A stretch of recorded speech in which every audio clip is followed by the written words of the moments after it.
Brian Espinosa, docente de la Facultad de Ciencias Económicas. Le vamos a hacer algunas preguntas relacionadas a economía internacional y política comercial. Doctor Espinosa, ¿cómo considera usted el Tratado de la Unión Europea referente a qué sectores se verían más beneficiados o si es que esto más bien perjudicaría a los productores nacionales? Ya, bien, claro, sería importante también tener ciertos antecedentes, ¿no? Yo tuve la suerte de participar en Manta, en la segunda reunión Unión Europea-Ecuador, en el cual pues se trataron ciertos temas, ¿no?, bastante importantes. Hay que tener en cuenta, y también estudié pues una maestría en Comercio Internacional en Europa, con lo cual podríamos decir que tengo un poco claro el panorama, ¿no? Bien, aquí en el mundo, cuando uno quiere crear un acuerdo, pues nadie está dispuesto a perder, ¿sí? Siempre estás dispuesto a firmar un tratado, siempre que estás dispuesto a ganar. Este mundo es un mundo canibalista, ¿verdad? Aquí nadie va a hacer algo por ti para que tú te beneficies. Así son los negocios y así es como son vistos los acuerdos comerciales.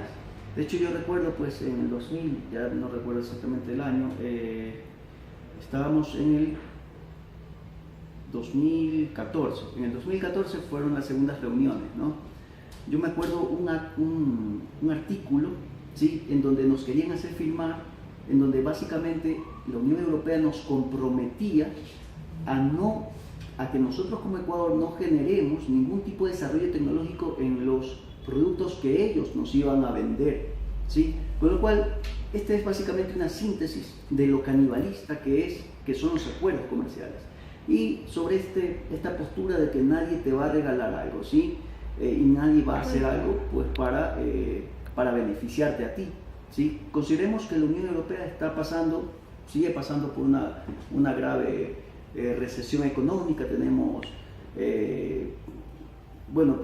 un tipo han caído en la trampa de liquidez, pues en el cual pues, se tiene tipos que llegan al 0%, ¿no? Entonces, su ánimo también tenemos que considerar que es expandir sus relaciones comerciales con el fin de reactivar su economía.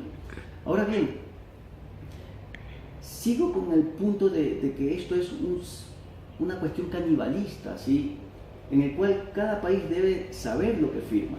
Y por ello, pues, el Ecuador tomó su tiempo para llegar a un acuerdo, ¿no? Un acuerdo muy bien negociado que se conoce pues que Colombia y Perú no llegaron a esas instancias, ¿no? Entonces, pues, hay estudios que revelan una situación un poco complicada en ciertos sectores, ¿no?, dentro de Colombia, sobre todo, ¿no?, que he estado leyendo un par de artículos. En todo caso, ese es el punto. Hay que tener mucho cuidado cuando se firma un acuerdo comercial. Incluso cuando uno estudia estos temas de comercio internacional, insisto, lo estudia allá, hay que tener en cuenta que el código aduanero es un código aduanero que le pertenece a 22 países, a un conjunto de países en donde no es solo uno, sino dos. Entonces no vamos a competir con un país, ni con otro, ni con un segundo, vamos a competir con un bloque de países. Así entonces tenemos que tener mucho mayor cuidado, ¿sí? Otro asunto es que la Unión Europea, en algún momento en temas de economía internacional uno se pone a estudiar sobre estas áreas monetarias óptimas, también uno se pone a estudiar sobre estas fases de cómo llegar a alcanzar estos acuerdos de integración completos como es la Unión Europea. Entonces, dentro de esos compromisos es que el mismo Banco Central se va a preocupar en que esos países que se encuentran rezagados en el desarrollo tecnológico tengan siempre incrementos y avances tecnológicos a través de inmensas cantidades de subvenciones. Así entonces, nosotros como país chiquito, ¿sí?, estamos siempre vamos a estar en una posición no muy ventajosa por esos saltos tecnológicos que la misma Unión Europea se ha dedicado a generar dentro de sus países más rezagados. Así entonces, la Unión Europea tiene un desarrollo de normativa técnica muy importante, que ha sido también pues, financiado por este gran bloque. Bien, Entonces, respondiendo un poco a la pregunta ya, ¿no? Insisto, ya queda más claro el antecedente. ¿Sí? Si no sabemos firmar un acuerdo, todos, absolutamente todos nuestros sectores se verían de una u otra forma afectados, ¿sí? Así que nosotros, como país productor de materias primas entre el 80 y el 90%, dependiendo del estudio que hagas, pues entre el 80 y el 90% de nuestras exportaciones son materias primas. Entonces no dejamos de salir de esa teoría del centro-periferia, en donde nosotros nos vamos a encontrar básicamente exportando materias primas que les interesa a la Unión Europea, ¿sí? Y claro, de nuevo se vuelve a observar este canibalismo del cual hablo, ¿no? En donde la Unión Europea pues tiene un desarrollo tecnológico muy importante, con lo cual, si se va a poner a competir con bloques, como por ejemplo China, pues no le va a interesar. En algún momento una doctora, una especialista, decía, ¿por qué es que no generan acuerdos de libre comercio con China, por ejemplo?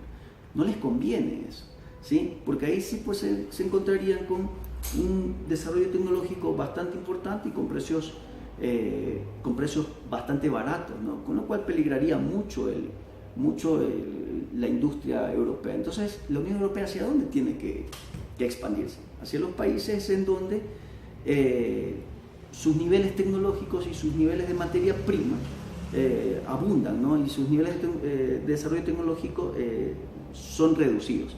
De hecho, si ustedes estudiarían Economía Internacional 1, vemos los modelos, ¿no? En donde la misma teoría nos dice que ese es el camino más viable para generar, pues, para incrementar tus ventajas comparativas, ¿no? Bien, así que en los casos de Colombia entiendo que, por ejemplo, desde el sector lechero, ¿sí? de los productores de leche se han visto afectados, con lo cual han habido, pues, problemas, ¿no? de cierre de fábricas, una reducción de personas en el ámbito laboral. Así que, insisto, si nosotros como país no sabemos qué firmar, tendríamos un grave problema. ¿Quiénes van a ser los beneficiados? ¿O quiénes en Ecuador van a ser los que medio salgan bien parados, como usando estas expresiones, ¿no?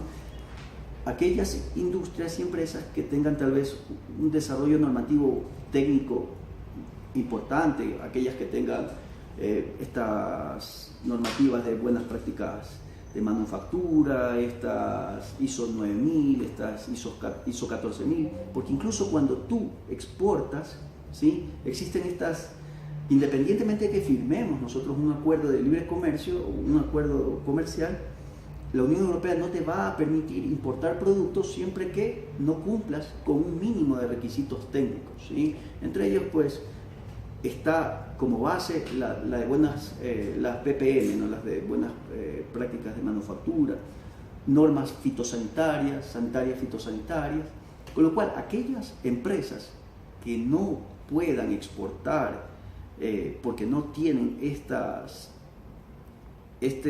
normativa van a verse